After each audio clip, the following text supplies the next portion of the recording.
అందరికీ నమస్కారాలు. జై అమరావతి. ఇంకా గట్టిగా జై అమరావతి, జై అమరావతి. ప్రజాస్వామ్యం గొప్పతనం, ప్రజల సంకల్ప బలం మరోసారి చాటి చెప్పిన రోజు ఇది. రాష్ట్ర చరిత్రలోనే కాకుండా దేశ చరిత్రలో సువర్ణ అక్షరాలతో లిఖించదగ్గ రోజు ఇది. చరిత్ర ఉన్నంత వరకు అమరావతి చరిత్ర ఉంటుంది. ఆ చరిత్ర ఉన్నంత వరకు రైతుల చరిత్ర అమరావతి చరిత్రలో శాశ్వతంగా మిగులుతుందని చెప్పి కూడా నేను మీకు తెలియజేస్తున్నా. విధ్వంసకారులు అనేక కుట్రలను దాటుకుని అమరావతిని గెలిపించుకున్నాం. ప్రజా రాజధాని, ప్రజా విక్టరీగా ఈరోజు మనం నిరూపించుకోగలిగాం. ఈ సందర్భంగా అమరావతి రైతులకు, రాష్ట్ర ప్రజలందరికీ అభినందనలు, శుభాభినందనలు. మన ఆత్మ గౌరవాన్ని నిలబెట్టిన ప్రధానమంత్రి నరేంద్ర మోడీ గారికి మనస్ఫూర్తిగా ధన్యవాదాలు తెలియజేస్తున్నాను. గట్టిగా చప్పట్లు కొట్టి అభినందించండి. అమిత్ షా గారు, అందరూ కూడా కేంద్రంలో ఒకరిని కాదు అందరూ సపోర్ట్ చేసే పరిస్థితికి వచ్చారు. ఇదే ప్రాంతానికి ఇంత మునుపు కూడా వచ్చాను, ఒకసారి గుర్తు చేయడానికి. ఏదైతే విధ్వంసం చేసిన తర్వాత మీ అందరికీ ఇబ్బందులు ఆ రోజే 3 రాజధానులు అనౌన్స్ చేసిన రోజున ఇక్కడికి వచ్చి పవిత్రమైన స్థలం ఇది, మామూలు స్థలం కాదు. దేశంలో ఉండే ప్రార్థనాలయాలన్నింటిలో ఉండే పవిత్రమైన మట్టిని, పవిత్రమైన జలాలు తీసుకొచ్చి ఈ ప్రాంతమంతా పునీతం చేసి ఇక్కడ అలాంటి పవిత్రమైన మట్టి నీరు ఇక్కడ ఉంది. ఇప్పుడే మాధవ్ గారు చెప్పారు, ఆ రోజు ప్రధానమంత్రి గారు వచ్చినప్పుడు ఒక మాట చెప్పారు. నేను సాక్షాత్ పార్లమెంటు సాక్షిగా పార్లమెంటు దగ్గరుండే పవిత్రమైన మట్టిని, యమునా నది జలాలను ఇక్కడ తీసుకొచ్చాను.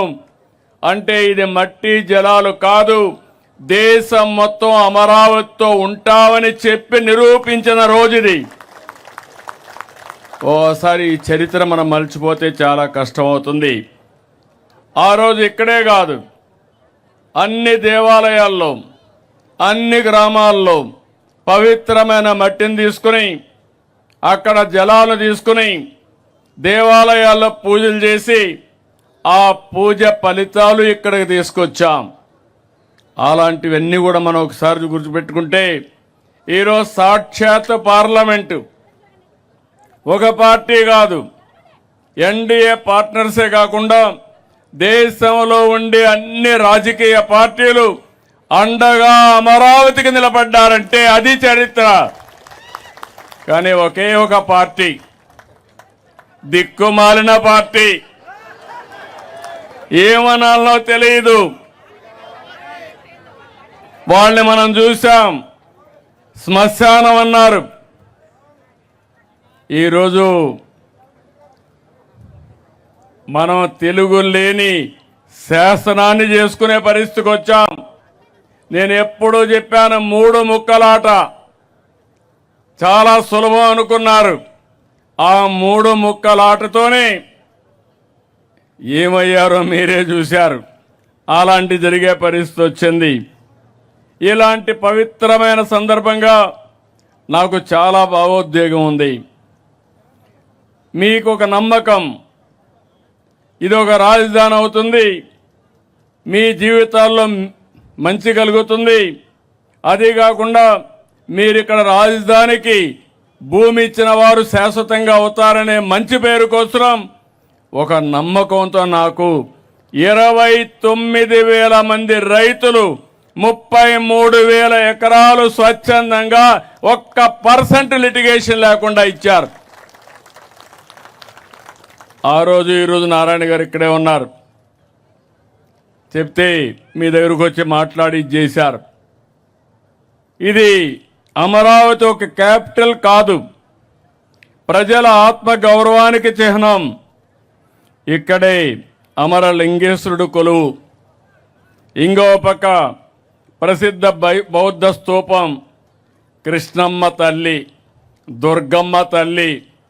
ఇంతమంది అండగా ఉంటే తాత్కాలిక ఇబ్బందులు వస్తాయి కానీ అమరావతికి ఎప్పటికీ అపజయం లేదు. ఇది చరిత్ర. ఆ రోజు కూడా నేను ఆలోచించాను, ఎక్కడ రాజధాని అయితే బాగుంటుందని ఆలోచించాం. నడి బొడ్డున ఒక పక్క దక్షిణ ఆంధ్రప్రదేశ్, ఉత్తర ఆంధ్రప్రదేశ్ రెండు మధ్యలో 12 పార్లమెంట్లు వస్తే రెండు మధ్యలో వచ్చిన పార్లమెంట్ 13వ పార్లమెంట్ ఇది. 33,000 ఎకరాల భూమి, 29 గ్రామాల రైతాంగం. ఆ రోజు ఈరోజు చూస్తున్నాను మీలో ఐకమత్యం. ఈరోజు మనం గెలిచామంటే ఆ ఐకమత్యమే కారణం. అలాంటి ఈ రైతాంగాన్ని, రైతు కూలీలను అభినందిస్తున్నా. 58 రోజుల్లో మొత్తం కలిసి 54,000 ఎకరాలు పూలు చేయగలిగాం. 2019 యామారాం, చీకటి రోజులు ప్రారంభమైనాయి. 3 రాజధానులు, ఇక్కడిని ప్రజావేదికతో విధ్వంసం ప్రారంభమైంది. మా ఆడబిడ్డలను చూశా. చరిత్రలో వీర వనితల గురించి చదువుకున్నాం కానీ ఒక రాణి రుద్రమదేవిని ఇలాంటి వీర వనితల గురించి చదువుకున్నాం కానీ నిజమైన అమరావతి చరిత్రలో మీ ప్రతాపాన్ని చూపించారు, మీ పట్టుదల చూపించారు. నా జీవితంలో ఎప్పుడూ మర్చిపోలేను. ఎన్ని అవమానాలు పడ్డారు నేను చూశాను మిమ్మల్ని. ఆ రోజు నేను మా మిస్సెస్ వస్తే, భువనేశ్వర్ గారు వస్తే, మీ యొక్క ఆవేదన చూసి, మీరు చేసిన త్యాగం చూసి ఉన్న పళంగా నాకు కూడా చెప్పలేదు. 2 గాజులుంటే తీసి మీ ఉద్యమానికి సంఘీభావంగా ఇచ్చారు. వారొక్కరే కాదు, చాలామంది ముందుకు వచ్చారు. ఎక్కడెక్కడో ఉండే ఎన్ఆర్ఐస్ ముందుకు వచ్చారు. ఆ రోజు చాలా సమస్యలు వచ్చాయి. ఒక పక్క రైతాంగం భూములు ఇచ్చేశారు, మీకు వ్యవసాయం లేదు, ఆదాయం లేదు, మీకు వచ్చే కవులు కూడా ఇవ్వలేదు. మీరు లీగల్గా పోరాడాలంటే చాలా కష్టం. ఒక పక్క ఉద్యమం, ఒక పక్క జీవనోపాధి, ఇంకో పక్క ఖర్చులు. ఇవన్నీ చూసినప్పుడు చాలా బాధేస్తే నా దగ్గర కూడా ఆ రోజు డబ్బులు లేవు. ఎన్నో సంవత్సరాలు పార్టీని రన్ చేశాను కానీ డబ్బులు లేకపోతే ఎంత ఖర్చు పెట్టాలని నేను కూడా ఖర్చు పెట్టి కడాల జోలి బట్టి వసూలు చేసి స్ఫూర్తిదాయకంగా మీకు అందించాం ఉద్యమానికి. పవన్ కళ్యాణ్ గారిని చూశాను. ముళ్ళ కంచెలేస్తే ముళ్ళ కంచెల్ని ఛేదించుకొని మీరేమన్నా చేయమని మీ దగ్గరకు వచ్చి సంఘీభావాన్ని తెలియజేశారు. బీజేపీ నాయకులను చూశాను, వాళ్ళు అదే మరిగా వచ్చి సంఘీభావాన్ని తెలియజేశారు. ఇప్పుడు కూడా జ్ఞాపకం, న్యాయస్థానం దేవస్థానం, అమరావతి నుంచి అరసువెల్లి వరకు మీ పాదయాత్ర మధ్యలో మీరు ఆపేసే పరిస్థితి నేనే సజెస్ట్ చేశాను. వద్దు, ఇంకా పోవద్దండి, ఈ దుర్మార్గులు ఏం చేస్తారో తెలియదు, మర్యాదగా ఈరోజు ఒక అడుగు తగ్గదాం, రాబోయే రోజుల్లో 10 అడుగు సింహాల మారిగా ముందుకు పోదామని చెప్పా. అది ఈరోజు చూపించాం.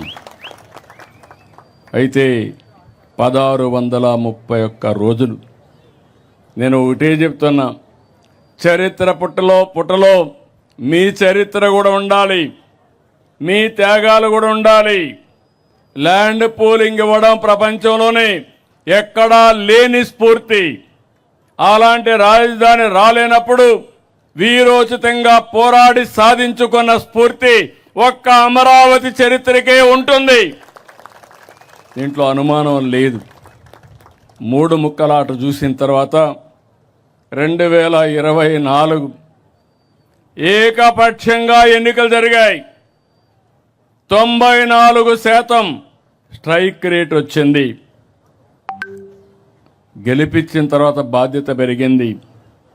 మళ్ళీ మొదటికొచ్చాం. ఆ రోజు మీరు చూస్తే మొట్టమొదటిసారిగా హైదరాబాద్ను అభివృద్ధి చేయాలని నేను అమెరికాకు పోయి ఐటీ కంపెనీలు తెచ్చాను. ఈసారి ముఖ్యమంత్రి అయిన తర్వాత 14లో నేరుగా సింగపూర్కి వెళ్ళి సింగపూర్ లాంటి సిటీని నిర్మాణం చేయాలి, మీరు నాకు సహాయం చేయమంటే మాస్టర్ ప్లాన్ తయారు చేసి ఇచ్చారు. మంచి ప్లాన్ తయారు చేసి ఇచ్చారు. వాస్తు బ్రహ్మాండంగా ఉంది. ఎవ్వడు ఏమీ చెయ్యలేడు. 1 ఇంచి కదలపలేరు. సుజావుగా జరుగుతుంది. ఇప్పుడు హామీ ఇస్తున్నా, ఇది ప్రపంచంలోనే ది బెస్ట్ సిటీగా తయారు చేసి జాతికి అంకితం చేస్తాం. ఇది ఒక ప్రపంచ రాజధాని అమరావతి, ఒక ఆదర్శ రాజధాని అమరావతి, తెలుగు జాతికి గుండె అమరావతి, జాతి గౌరవం అమరావతి. అందుకని మళ్ళీ ప్రధానమంత్రి గారు 2 సార్లు రావడం ఎప్పుడూ చూడరనుకుంటాను. అది కూడా ఒక చరిత్ర. మొదటిసారి ఫౌండేషన్ వేశారు, మళ్ళీ పనులు ప్రారంభించడానికి 2వసారి వచ్చారు. తొందరలోనే 3వసారి వస్తారు. ఏవైతే ప్రారంభించిన పనులు పూర్తి చేసి జాతికి అంకితం చేయడానికి తొందరలోనే వస్తారని చెప్పి కూడా నేను మీకు తెలియజేస్తున్నా. ఇప్పటికి కూడా వైఎస్ఆర్ కాంగ్రెస్ పార్టీకి బుద్ధి రాలా, జ్ఞానోదయం కలగలేదు. కలుగుతుందని మీకేమైనా నమ్మకం ఉందా నేను అడుగుతున్నా? ఇంకా ముదిరింది. అందుకే మీరు చూస్తే అసెంబ్లీలో చర్చ పెడితే కనీస రాజకీయ జ్ఞానం ఉండే వ్యక్తి రావాలి. గవర్నర్ స్పీచ్కి వచ్చారు, గొడవ చేయడానికి వచ్చారు. అదే సమయంలో నిన్న అమరావతి పైన తీర్మానం పెడతామంటే ఇక్కడికి వచ్చే పరిస్థితిలో లేరు. ఇంకో పక్క మీరు చూస్తే ఢిల్లీలో లోకసభలో రాజ్యసభలో వ్యతిరేకించిన ఏకైక పార్టీ భారతదేశంలో ఏం పార్టీ అది? పేరు చెప్పాలనా? మీరు మర్చిపోవాలి, రాష్ట్ర ప్రజలు మర్చిపోవాలి. పీడ విరగడ కావాలి రాష్ట్రానికి. అలాంటి పార్టీ అది. ఈరోజు కొత్త స్లోగన్ తీసుకున్నాడు, మ్యావిగన్ అంటూ. నాకైతే అర్థం కాల. డిక్షనరీలో కూడా చూసా, ఎక్కడ దొరకలా. బుద్ధి లేని వ్యాఖ్యలు, నవ్వులాట వ్యాఖ్యలు. అంటే ఏంటిది నాకు అర్థం కావడం లేదు. అంటే తెలుగు జాతి ఆత్మగౌరవం పట్టలేదు. దుర్మార్గమైన రాజకీయాలు, నేరాలు ఘోరాలు చేసే ఆలోచనలే. వీళ్ళకు ప్రజల గురించి పట్టింపు లేదు, రాష్ట్ర భవిష్యత్ అంతకంటే లేదు. విధ్వంసాలు చేయడం, విషం చంపడం, ప్రజల్ని భయభ్రాంతులు చేయడం. అమరావతిని చంపాలనుకున్న మీరు ఇంకా బాగుపడే సమస్య లేదని మీ అందరికీ విజ్ఞప్తి చేస్తున్నా.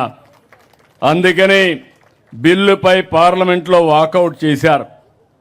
శాశ్వతంగా మీరు ఆ పార్టీని బ్యాకప్ ఏం చేయాలి? బ్లాక్అవుట్ చేయాలి. అప్పుడే వీళ్ళకి బుద్ధి వస్తుంది. రాజకీయాల నుంచి ఇలాంటి వాళ్ళని నేను చాలా రాజకీయాలు చూసా. 5 దశాబ్దాలుగా రాజకీయాలు చేస్తున్న 48 ఏళ్లుగా రాజకీయాలు చేశా. హేమాహేమిని చూశా, అనేక సమస్యలు చూశా. ఇంత చౌకబారు రాజకీయం, ఇంత నీతిమాలిన రాజకీయం నేను ఎప్పుడూ చూడలేదని చెప్పి నేను మీకు అందరికి కూడా విజ్ఞప్తి చేస్తున్నా. అందుకనే ఈరోజు మిమ్మల్ని అందరినీ కోరుతున్నా, అమరావతి, ఆంధ్రప్రదేశ్, ఒక్క అమరావతినే కాదు, 3 మెగా సిటీలు విశాఖపట్నం, తిరుపతి డెవలప్ చేస్తాం. ప్రతి ప్రాంతాన్ని అభివృద్ధి చేస్తాం. అమరావతి ఒక స్ఫూర్తిగా ఉంటుంది. ఇక్కడ కూర్చుంటే ఎక్కడ లేని వైబ్రేషన్స్ వస్తాయి. ఇక్కడి నుంచి పరిపాలన సమర్థవంతంగా చేసి ప్రతి ప్రాంతాన్ని అభివృద్ధి చేస్తామని అమరావతి సాక్షిగా ప్రజలకు హామీ ఇస్తున్నాం. ఇక అమరావతి అన్స్టాపబుల్, ఎవరు స్టాప్ చేయలేరు. అమరావతి అజేయం, అద్వితీయం, భవిష్యత్ అవిరామం.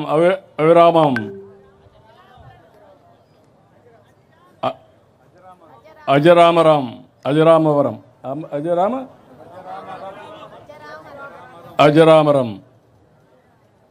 నేను అందుకే మీ అందరికీ చెప్తున్నా, మీరే చూస్తారు. హైదరాబాద్ నగరం 95/2004లో వేసిన foundation. Hyderabad plus Amaravati. Quantum వస్తుంది, ఒకటి కాదు, ప్రపంచం మొత్తం ఇక్కడికి వచ్చే పరిస్థితి వస్తుంది. నేను మిమ్మల్ని ఒకటే కోరుతున్నా, మీరు కూడా ఏమరపాటుతో ఉంటే మళ్ళా సమస్యలు వస్తాయి. అప్రమత్తంగా ఉందాం. మీకు నేను అండగా ఉంటా. ప్రపంచం మొత్తం బెస్ట్ ప్రాక్టీసెస్ ఇక్కడ తీసుకొచ్చి అమరావతిని బ్రహ్మాండమైన రాజధానిగా చేసి నా రుణం తీర్చుకుంటా. మీరందరూ కూడా సహకరించాల్సిందిగా. ఈరోజు నాకు ఎంత ఆనందంగా ఉందంటే, ఎంత గర్వంగా ఉందంటే చెప్పలేనంత గర్వంగా ఉంది. దానికి కారణం ఈ అమరావతికి శాశ్వతత్వాన్ని తీసుకొచ్చాం. ఎవ్వడు కూడా రాబోయే రోజులు ఈ చట్టాన్ని మారుస్తామని పిచ్చి పిచ్చి మాటలు మాట్లాడుతున్నారు. కానీ ఇది వైఎస్ఆర్ కాంగ్రెస్ పార్టీ కాదు, ఢిల్లీలో అన్ని రాజకీయ పార్టీలు కలిసి చేసిన చట్టం. ఈ చట్టాన్ని ఎవరూ మార్చలేరని మరొకసారి మీకు విజ్ఞప్తి చేస్తూ, రాష్ట్రం మొత్తం అమరావతి పైన ఒక మన రాజధాని, ఇంతవరకు అడ్రస్ లేని మనకు ఒక అడ్రస్ క్రియేట్ చేసుకున్నాం. దీని అందరూ ఓనర్షిప్ తీసుకోవాల్సిన అవసరం ఉంది. ఎక్కడికి పోయినా నీ రాజధాని ఏదంటే నా రాజధాని అమరావతిని గర్వంగా చెప్పాలి.